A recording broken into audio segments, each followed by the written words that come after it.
हम एक दोस्त बनेंगे। जो पूरी दुनिया इसको ऊपर थूक रही है, हमको बड़ी प्यार और मोहब्बत उमड़ गई है अमेरिका से, डोनाल्ड ट्रंप से। तो पागल कुत्ते जैसा हो गया, जिसको मर्जी आए काटेगा, यहाँ काटेगा वहां काटेगा। वेनेजुला का तेल भी मेरे बाप का है, ईरान का तेल भी मेरे बाप का है, तो खा तेल पी बैठ के। मोदी जी कह रहे हैं कि विदेश मत जाओ भाई, सोना मत खरीदो, ये तो हमको तोड़ के छोड़ेंगे ये दोस्त। और हम तोड़ने के लिए तैयार है, अमेरिका से तोड़ेंगे। हमने तो घुटने टेक दिए हैं साहब कि हम तो अमेरिका की चमचागिरी करेंगे। रूस से लड़े यूक्रेन और चीन से लड़े भारत, आखिरी भारतीय तक। चीन अपनी ताइवान की प्रॉब्लम खत्म कर ली, फिर वो और पाकिस्तान मिलकर आपकी खाट खड़ी कर सकते हैं। 28 स्क्वाड्रन आपके हैं, 25 स्क्वाड्रन पाकिस्तान के, यानी आप बराबरी पे आ गए पाकिस्तान में, बड़े खुश हो रहे हैं। वहां पाकिस्तान ने अपने पायलट चीन भेज दिए हैं, J-35 5th generation fighter, stealth fighter पर ट्रेनिंग कर रहे हैं। एक तो नंबरों में आपने बराबरी कर दी, अब क्वालिटी में भी आप उसको आगे बढ़ा दे रहे हैं। वो तो लात मार रहा है आपकी पीठ पे, in your teeth, is kicking you in your teeth, और आपके बड़ा मजा आ रहा है, बड़ा मजा आ रहा है कि श्वेत लात पड़ी। हम कंपटीशन करेंगे, हमसे आगे निकल गया पाकिस्तान, वो फेवरेट फील्ड मार्शल बन गया। फिर वो और पाकिस्तान मिलकर आपकी खाट खड़ी कर सकते हैं। जल्द से जल्द जो कुछ करना है कर दीजिए, नहीं तो चै चै करिए और फिल्में बनाइए। डोनाल्ड ट्रंप फंस गए, ना वो हड्डी निगल सकते हैं, ना वो थूक सकते हैं।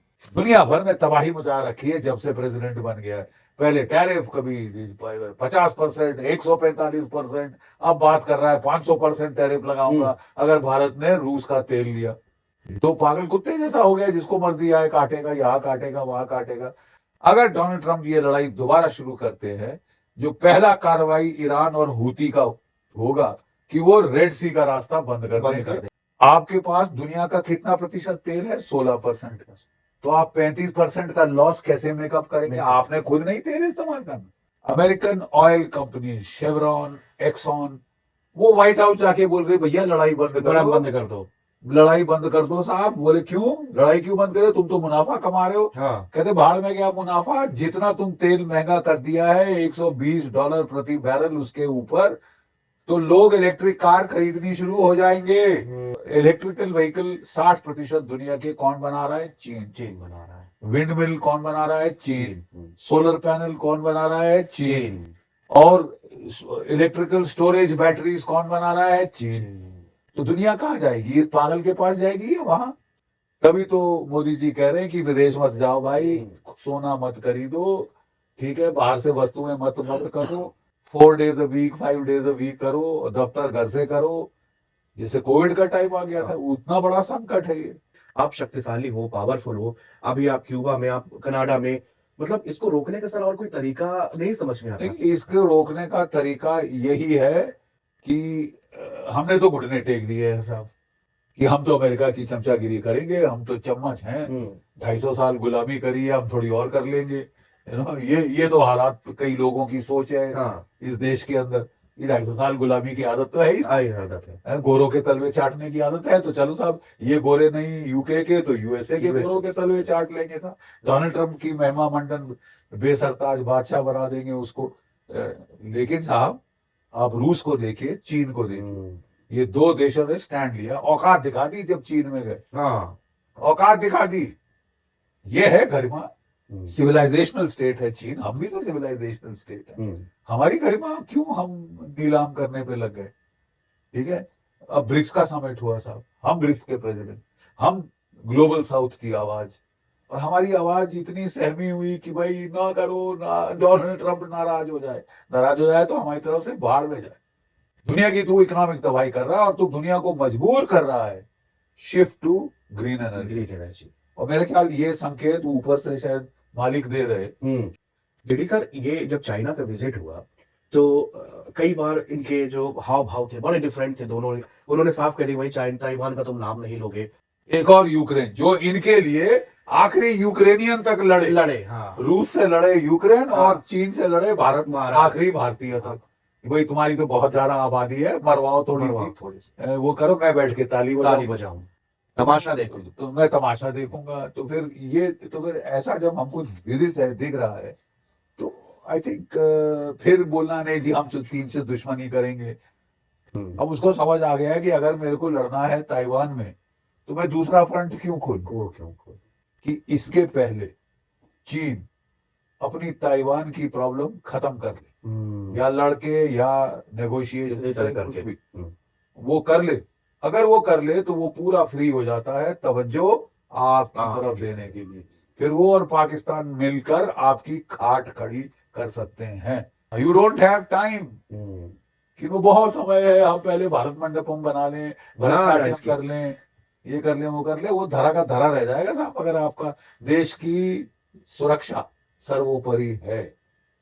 28 स्क्वाड्रन आपके हैं, 25 स्क्वाड्रन पाकिस्तान के, यानी आप बराबरी पे आ गए। पाकिस्तान में बड़े खुश हो रहे हैं, हम बराबर हैं। अरे वाह, हमने हमेशा पाकिस्तान से 2-2.5 गुना ज्यादा ताकत रखी, आप उसकी बराबरी करना चाहते हैं।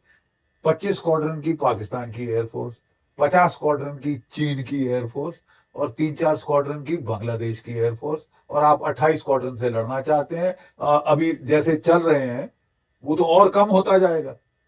क्यों भैया? आपके जो जैगवार 5 स्क्वाड्रन है रिटायरमेंट की एज पे आ गए हैं, आपके जो मिराज हैं रिटायरमेंट की एज पे हैं, MiG-29 रिटायरमेंट की एज पे हैं।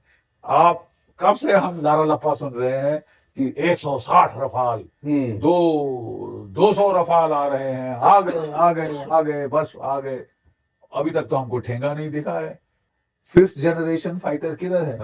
बोले बन रहा है, 10 साल में बन जाएगा, शायद 15 साल लग जाएंगे, थोड़ा सा वेट कर लो, बहुत टाइम है हमारे पास, अफीमची हैं हम, ठीक है।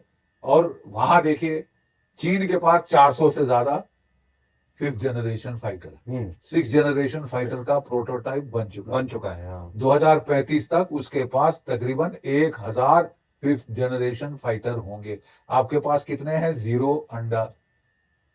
वहां पाकिस्तान ने अपने पायलट चीन भेज दिए हैं, J-35 5th generation fighter, stealth fighter पर ट्रेनिंग कर रहे हैं। अगले साल वो ले आएगा, यानी 5th जनरेशन फाइटर आपसे पहले ले आएगा। एक तो नंबरों में आपने बराबरी कर दी, अब क्वालिटी में भी आप उसको आगे बढ़त दे रहे हैं। तो ये साहब, ये अंधापन नहीं तो क्या, ये अंधे हैं हम क्या? हमको दिख नहीं रहा? दिख रही है, आपको नजारा साफ दिख रहा है। आपके पास वक्त बहुत कम है, क्योंकि तब तक चीन ताइवान को सॉर्ट आउट कर देगा। और अगर फिर दोनों मिलके आप पे चढ़े तो फिर तो आप अभिमन्यु बन जाएंगे, घिर जाएंगे चारों तरफ से और पिटेंगे। तब बांग्लादेश जैसा गीदड़ भी कूद पड़ेगा। इकोनॉमी हमारी इतनी अच्छी जा रही थी, हमको विश्वास था कि हमारी इकोनॉमी बढ़ेगी, तो जो परसेंटेज ऑफ जीडीपी है जो हम डिफेंस पे खर्चा कर रहे हैं वो भी बड़ा होगा। लेकिन और जल्द से जल्द हम टेक्नोलॉजी हासिल कर लेंगे, लेकिन अब हम तो अटक गए हैं साहब, सुई अटक गई है। रफाल आ रहे हैं, कोई पता नहीं 20-30 साल तो मेरे को सुनते हो गए कि रफाल आ रहे हैं। करो 5-10 साल लगेंगे, कोई बात नहीं, हमारे पास वक्त है। ये जो मानसिकता है कि वक्त है हमारे पास बहुत वक्त है, ये घातक है। चिल्ला कर मैं कह रहा हूं कि भैया wake up and smell the coffee. आपके पास वक्त नहीं है। अगर एक चीज नहीं है वो है आपके पास समय नहीं। जल्द से जल्द जो कुछ करना है कर दीजिए, नहीं तो चै करिए और फिल्में बनाइए। ये भी खबर चल रही है यूट्यूब पे कि साहब पाकिस्तान ने कुछ न्यूक्लियर बॉम्ब दे दिए हैं। फिर एक खबर चल रही थी कि उसके जहाज अपने उनके जो C-130 जहाज थे, रिकॉनेसांस वाले जहाज, वो बचाने के लिए बोले यहाँ रख ले यार, नहीं तो ये पागल लोग बर्बाद कर देंगे। सो अटकलें तो बहुत लग रही है, कहाँ तक सच है कहाँ तक नहीं। पाकिस्तान भी बहुत चतुर है, और ये लोगों का नाटक करना कि फ्रीडम ऑफ स्पीच केवल नॉर्वे में है। नॉर्वे में फ्रीडम ऑफ स्पीच नहीं है, जरूरी चीजों पे नहीं है। मैंने बताया ना, वहां बोल के देखे वो रूस के फेवर में, एग्जैक्टली बोल के दिखाओ, ये यूएई में। और वहां देखिए प्रोग्रेसिव हैं, मॉडर्निस्टिक आउटलुक है उन शेख्स का, और वो उनका बड़ा वैर वैमनस्य है सऊदी अरेबिया से। सऊदी अरेबिया ने पाकिस्तान को गले लगा लिया तो वो भारत के पास में है। तो ये एक बहुत अच्छी स्ट्रेटेजिक अलायंस बन रही है। अब ये मतलब नहीं कि उनसे हमारी दोस्ती है तो हम ईरान से युद्ध कर देंगे, ईरान से कोई, हम चौतरफा हमारी अच्छे रिलेशन है, हम बना के रखें। सर लेकिन कभी कभी ये नहीं लगता जीडी सर कि चौतरफा तो हमारे अच्छे रिलेशन है, लेकिन बुरे वक्त पर हमारा साथ कौन देगा? अगर ऐसी सिचुएशन, अगर हम किसी के साथ, रशिया के साथ हमने खुल के कभी स्टैंड, हाँ यूएन में हमने वोटिंग में साथ नहीं दिया या हम वॉकआउट कर गए, वो चीजें अलग है, लेकिन जब अमेरिका का प्रेशर आया हमने ऑयल लेना बंद कर दिया। 70-60-70% आपका हाईटेक इक्विपमेंट रूस से आता है। टेक्नोलॉजी कौन शेयर करता है? सोर्स कोड कौन शेयर करता है? फ्रांस तो मना कर रहा है रफाल के सोर्स कोड देने से। यानी आप अपने ब्रह्मोस, अपने अस्त्रा मिसाइल उस पर फिट नहीं कर सकते, उन्हीं के फिट करने होंगे, उन्हीं के खरीदने होंगे, बड़े जबरदस्त महंगे हैं। ठीक है, तो कौन शेयर करने को तैयार है? तो आप उसी को दरकनार करो कि अमेरिका मेरा बड़ा दोस्त है, डोनाल्ड ट्रम्प देखो मुस्कुरा दिया हमारी तरफ। देने भाड़ने गई इसकी मुस्कुराहट। 50% का मैंने टैरिफ लगाया, ठीक है, और उसके उसके अब 500% की धमकी दे रहा है। हाँ तो ये हमारा दोस्त कहां से हुआ था? मुझे मुझे ये नहीं साफ बात, कोई मेरे को समझा दे, शायद मैं मंदबुद्धि हूं। श्रीलंका में गदर किसने किया? अमेरिका की CIA ने। बांग्लादेश में गदर किसने किया? अमेरिका की CIA ने। किसने तख्ता पलटा? हसीना वाजेद जो कि भारत की फेवरेबल थी, CIA ने। नेपाल में किसने तख्ता पलटा? CIA ने। लद्दाख में किसने उंगल दी? CIA ने। आपके कुकी लैंड कौन बनाना चाहता है? अमेरिका की CIA। हाँ, म्यांमार में देखिए पकड़ेगा यूक्रेन का अमेरिकन को, वो अमेरिकन पकड़ा गया, मर्सिनरी, हाँ, जो कि ड्रोन की ट्रेनिंग दे रहा था। हाँ, और प्राइवेट आर्मी का मेंबर है वो, प्राइवेट आर्मी का मेंबर है, कई जंग लड़ा है वो। और फिर आप बोले कि ये हमारे सबसे बड़े दोस्त हैं, ये तो हमको तोड़ के छोड़ेंगे ये दोस्त, और हम तोड़ने के लिए तैयार हैं, अमेरिका से तोड़ेंगे। अरे वाह, क्या बकवास है यार। आप बोल रहे हैं कि मैं और हथियार खरीदूंगा। आपके GE-404 इंजन कितने आए हैं अभी? हाँ, आपने $1 अरब एडवांस दे पे कर चुके हैं। 4 साल हो गए तकरीबन। अब 7 इंजन आए हैं, जहां 100 आने थे, और 200 और का ऑर्डर आप दे चुके हैं। 200 और का ऑर्डर दे चुके हैं। ज्यादा यहाँ पे अमीरी चाहिए। वो तुमको लात मार रहा है आपकी पीठ पे, in your teeth, kicking you in your teeth, और आप कह रहे हैं बड़ा मजा आ रहा है, बड़ा मजा आ रहा है कि श्वेत लात पड़ी।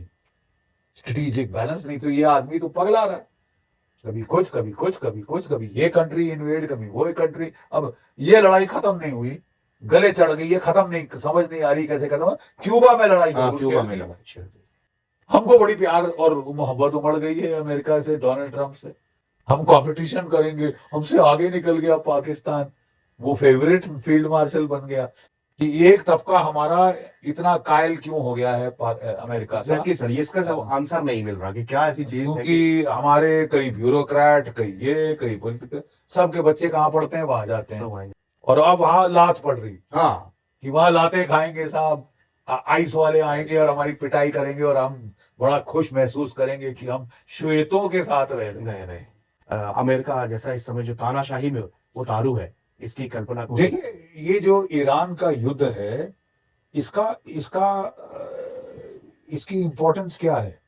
ये युद्ध फैसला करेगा कि क्या डोनाल्ड ट्रंप अपनी बुलिंग से, अपनी दादागिरी से दुनिया को वापस यूनिपोलैरिटी की तरफ धकेल पाएंगे, या एक पक्का मल्टीपोलर वर्ल्ड ऑर्डर उभर कर आ जाएगा। और जिस हिम्मत शुजात से ईरान लड़ गया है, उसने मल्टीपोलर ऑर्डर की पॉसिबिलिटी बिल्कुल पक्की कर दी। तो ये क्या बात है कि लोग ब्रिक्स के आपको इल्जाम लगा रहे हैं कि साहब आप तो अमेरिका के ट्रोजन हॉर्स हो, ब्रिक्स के अंदर रह के आप अमेरिका की पैरवी खुशामदी कर रहे हो।